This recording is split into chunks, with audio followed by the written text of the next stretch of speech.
Hi നമസ്കാരം, cinema കാഴ്ചയിലേക്ക് എല്ലാവർക്കും സ്വാഗതം. നമ്മുടെ ബിഗ് ബോസ് താരം അഖിൽ മാരാർ ഉണ്ടല്ലോ, അഖിൽ മാരാർ ഇപ്പൊ ചാണകത്തിൽ ചവിട്ടിയത് നിങ്ങൾ എല്ലാവരും അറിഞ്ഞു കാണുമല്ലോ അല്ലെ. അപ്പൊ ഇവൻ ഇപ്പൊ ഏറി തന്നെയാണ്, ഇവനെ താഴോട്ട് ആരും ഇറക്കുന്നില്ല. കാരണം കുറെ കാലമായിട്ട് മതേതര പ്രസ്ഥാനമായിട്ടുള്ള കോൺഗ്രസിന്റെ ഭാഗമായി നിന്നുകൊണ്ട് പല വേദികളിലും ഇവൻ വരാറുണ്ട്. പക്ഷെ ഇവൻ ഇതൊക്കെ ചെയ്യുമ്പോഴും എൻ്റെ മനസ്സിൽ ഒരു ഡൗട്ട് ഉണ്ടായിരുന്നു. കാരണം ഇവനെ നല്ല രീതിയിൽ ചാണകവും ഗോമൂത്രവും മണക്കുന്നുണ്ട് എന്നുള്ളത്. ഞാൻ ഇതിനകത്തൊരു പൊളിറ്റിക്സ് പറഞ്ഞു വരുന്നതല്ല, കാര്യം ഒരു സിനിമ റിലേറ്റഡ് ആയിട്ട് നിൽക്കുന്നത് കൊണ്ടും ഒരു സെലിബ്രിറ്റി ആയതുകൊണ്ടാണ് ഞാൻ ഇന്ന് ഈ ഒരു വീഡിയോ എൻ്റെ ഈ ചാനലിനകത്ത് ചെയ്യാമെന്ന് വിചാരിച്ചത്. അപ്പൊ നമ്മുടെ ചെകുത്താൻ അവനാണ് ഇവനെ പോലുള്ള മരവാണങ്ങൾക്കൊക്കെ മറുപടി കൊടുക്കാൻ ബെസ്റ്റ് ബെസ്റ്റ്. അതുകൊണ്ട് തന്നെ നമുക്കിന്ന് അഖിൽ മാരാറിനെ എടുത്തിട്ട് കീറുന്ന നമ്മുടെ ഇവന്റെ വീഡിയോ ഒന്ന് കണ്ടു നോക്കിയാലോ. പെട്ടെന്ന് വരാം. മാരാർ 2020 എന്ന് പറഞ്ഞപ്പോഴേ 2020 എന്ന് പറഞ്ഞൊരു പാർട്ടി പോയി ചേർന്നിട്ടുണ്ട്. എനിക്കൊന്നും അത് അങ്ങനെ ആയിരിക്കില്ല. എനിക്ക് വല്ല 2020 ക്രിക്കറ്റ് മാച്ച് എവിടെയെങ്കിലും നടക്കണ്ടെന്നൊക്കെ പറഞ്ഞു അങ്ങനെ വല്ലതും തോന്നിട്ട് പോയി ചേർന്നായിരിക്കും. പുള്ളി അങ്ങനെ ആയിരിക്കും വിചാരിച്ചിട്ടുണ്ടാവുക. മനസ്സിലായോ? എനിക്ക് തോന്നുന്നുണ്ട് അങ്ങനെ ആയിരിക്കും വിചാരിച്ചതേ. അല്ലെങ്കിൽ ഇവൻ എന്താണ് BJP ആയിട്ട് യാതൊരു താല്പര്യമില്ലാത്ത ആളാണ്. മനസ്സിലാവട്ടെ, ആണെന്നാണ് അവൻ പറയുന്നത്. എന്നിട്ട് അവൻ NDAയുടെ ഭാഗമായിട്ടുള്ള 2020 പോയി ചേർന്നു എന്ന് പറഞ്ഞാൽ എനിക്കത് വിശ്വസിക്കാൻ കഴിയുന്നില്ല. അതെന്താ സംഭവിച്ചെന്നറിയാവോ?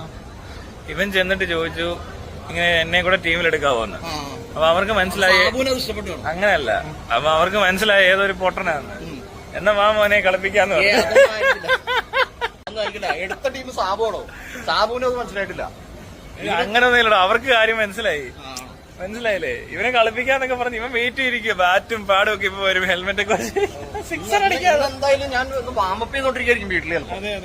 2020 ടീമിൽ എടുത്തിട്ടുണ്ട്. മാച്ച് ഉണ്ടെന്നൊക്കെ പറഞ്ഞു. അല്ല എന്തിനു കൊള്ളാം, അതായാലും നന്നായി. ഒരു വ്യക്തി നോക്കിയ ആരും എടുക്കത്തില്ലായിരിക്കും. ഇവൻ എല്ലായിടത്തും നിരങ്ങി. മനസ്സിലായോ? കോൺഗ്രസ്, BJP സകലയിടത്തും നിരങ്ങി നോക്കി.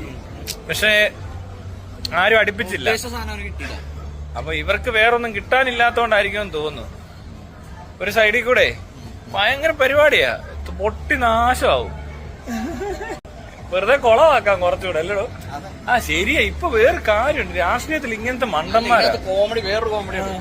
ഇന്ത്യയിൽ മുഴുവൻ രാഹുൽ ഗാന്ധിയൊക്കെ മറ്റേ ടേക്ക് ഓവർ ചെയ്യുന്ന പോലത്തെ, അല്ലെങ്കിൽ ആളുകൾ ഇതെല്ലാം ഇതിനെതിരെയുള്ള റിയാക്ഷൻസും പരിപാടികളൊക്കെ മൂഡ് മാറുന്നുണ്ട്.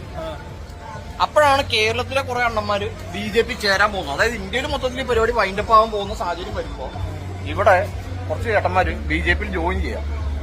അതേലും നല്ല കാര്യമാണ്. തീരട്ടെ അങ്ങോട്ട്. എവിടൊക്കെ ഇനി ജോയിൻ ചെയ്യാൻ കിടക്കുന്നു. ഞാൻ പറയുന്നത് നമ്മളിപ്പോ 2000 ക്ലീൻ സ്റ്റേറ്റ് ഇത്ര ഉള്ളപ്പോ ഇവിടെ ഇനി BJPക്ക് എന്ത് റോളെന്നാ പറയണത്? എടുക്കട്ടെ. ഇനിയിപ്പോ 2036 എന്റെ പാർട്ടി വരുന്നുണ്ട്. 140 മണ്ഡലങ്ങളിലും മത്സരിക്കുന്ന ഒരു ഗ്രൂപ്പ് ഓഫ് പീപ്പിൾ വരുന്നുണ്ട്. അതുവരെ ഉള്ളൂ. അത് കഴിഞ്ഞാൽ പിന്നെ കളിയേ ഇല്ല. കഴിഞ്ഞാൽ പിന്നെ കഥയില്ല, കഥ പറച്ചിലില്ല, ഒരു പരിപാടിയില്ല. നേരെ എക്സിക്യൂട്ട് ചെയ്യണം. അത് കഴിഞ്ഞു കഴിഞ്ഞാൽ പിന്നെ ആരും കളിക്കാനില്ല. അങ്ങനെയാണ് പ്ലാൻ. അപ്പൊ 2036 മാത്രം നിങ്ങൾ നോക്കിയാൽ അതുവരെ ഞാൻ കുറെ കാര്യങ്ങൾ കാണിക്കാം. ഇതെങ്ങനെയാ ഭരിക്കണ്ടേ, അഡ്മിനിസ്ട്രേഷൻ എങ്ങനെ ചെയ്യണം, അല്ലെങ്കിൽ ഓരോരോ ഡിപ്പാർട്ട്മെന്റ്സ് എങ്ങനെ കൈകാര്യം ചെയ്യണം എന്നുള്ളതൊക്കെ കാണിച്ചു തരാം. അത് കണ്ടിട്ട് ഇഷ്ടപ്പെട്ടാൽ മാത്രം നിങ്ങൾ ചെയ്താൽ മതി. അപ്പോ നിങ്ങൾ കണ്ടല്ലോ, നമ്മുടെ അഖിൽ മാരാർ എന്ന് പറയുന്ന സെലിബ്രിറ്റിയും പഴയ നമ്മുടെ ബിഗ് ബോസ് താരമായിട്ടുള്ള ഈ സാധനം ഇപ്പൊ ചാണകം ചവിട്ടി നിൽക്കുകയാണ്. ഡയറക്റ്റ് ചാണകത്തിലേക്ക് ചവിട്ടിയിട്ടില്ല, കാരണം അവനെ എടുക്കത്തില്ല. നിങ്ങൾക്ക് എല്ലാവർക്കും അറിയാം, കഴിഞ്ഞ ഇന്ത്യ പാകിസ്ഥാൻ യുദ്ധത്തിൽ ഇന്ത്യയെ വളരെ മോശമായ രീതിയിൽ വിമർശിച്ചിട്ടുള്ള ഒരു നാറിയായിരുന്നു ഇവൻ. അന്ന് ഇവൻ മുങ്ങി, ഇവൻ ഏതോ മാളത്തിൽ പോയി ഒളിച്ചു. അതിനുശേഷം ജാമ്യമൊക്കെ ലഭിച്ചതിന് ശേഷമാണ് പുറത്തേക്ക് വന്നത്. ഇപ്പം ED എന്ന് പറയുന്ന ഒരു സാധനത്തിന് ഭയമാണ്. കാരണം ഇവൻ ഒരുപാട് പൈസ ഈ ബിഗ് ബോസിൽ നിന്ന് വന്നതിന് ശേഷം സമ്പാദിച്ചിട്ടുണ്ടല്ലോ അല്ലെ. കൂപ്പർ കാരണത്തൊക്കെയാണ് കറക്കം. അപ്പൊ ഈ പൈസ ഒക്കെ എവിടുന്നാണ് വരുന്നതെന്നൊക്കെ ഉള്ള അന്വേഷണം മുന്നോട്ട് പോയി കഴിഞ്ഞാൽ ഇവനൊക്കെ കുടുങ്ങും. കാരണം ഈ മടിയിൽ കലവുണ്ടോന്നല്ലേ പേടിക്കേണ്ടുള്ളത്.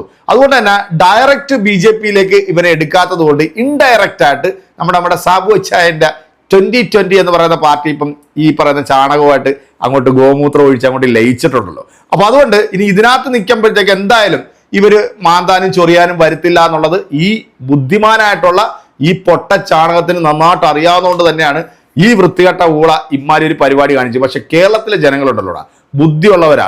ഇവന്റെ ഫോളോവേഴ്സ് ആയിട്ടുള്ള കുറെ ആളുകൾ ഇപ്പൊ ഇവനെ തന്നെ പച്ചത്തെറിയും പൊങ്കാലായിട്ടോണ്ടിരിക്കുക. എന്റെ പ്രിയപ്പെട്ട പ്രേക്ഷകരെ, ഇതുപോലുള്ള മരവാണങ്ങളെ നമ്മളൊന്ന് മനസ്സിലാക്കി വെക്കുക.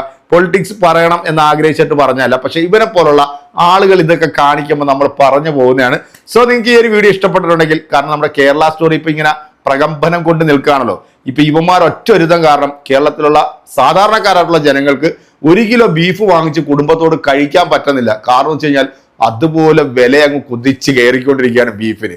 കാരണം ബീഫിന് ഭയങ്കര മാർക്കറ്റ് ഈ വാഴകൾ തന്നെ അങ്ങോട്ട് ഉണ്ടായി കൊടുത്തിട്ടുണ്ട് എന്നുള്ളതാണ്. അപ്പൊ ഈ ഒരു വീഡിയോയുമായി ബന്ധപ്പെട്ട് നിങ്ങളുടെ കമന്റുകൾ അറിയിക്കുക. അടുത്തൊരു വീഡിയോ നമ്മൾ വീണ്ടും കാണും. അതുവരെയ്ക്ക് എല്ലാവർക്കും ബൈ.